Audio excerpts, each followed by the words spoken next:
La Côte d'Ivoire a célébré avec faste ses 64 ans d'indépendance. Pour donner un cachet spécial à l'événement, le président de la République a opté pour la ville historique de Grand-Bassam, première capitale du pays pendant la période coloniale. Ainsi, sur l'autoroute de l'Est, un défilé militaire et civil mettant à l'honneur les forces de défense et de sécurité ainsi que les jeunes issus des écoles d'excellence ivoiriennes a été réalisé avec maestria.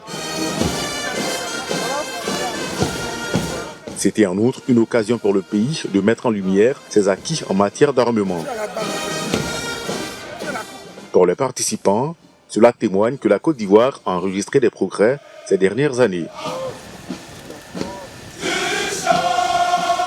Les sentiments sont des sentiments de joie, mais de gratitude aussi, d'abord à Dieu, qui nous permet de vivre dans la paix, dans la sérénité.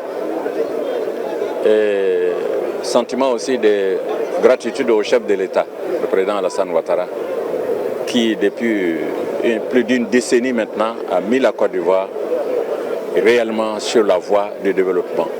Donc nous sommes tous joyeux, nous prions Dieu pour que la Côte d'Ivoire continue de connaître toujours la paix, continue de connaître toujours le développement. Cette année, la République de Chine était le pays invité au défilé militaire.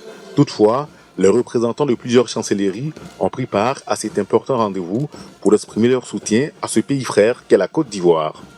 Nous avons vu ce pays avancer, non seulement au plan civil, avec tous les développements économiques qui ont eu lieu depuis l'avènement du président Alassane Ouattara, mais aussi sur le plan militaire et au niveau de la défense du pays. Je pense que cette célébration a été significative dans la mesure où elle démontre la capacité des forces armées de Côte d'Ivoire à défendre l'intégrité territoriale du pays. La veille de cette célébration, le président Alassane Ouattara a déclaré avoir signé un décret accordant la grâce présidentielle à des prisonniers condamnés pour des infractions mineures. Cette mesure s'inscrit dans une volonté affichée de clémence et de pardon à l'occasion de la fête nationale.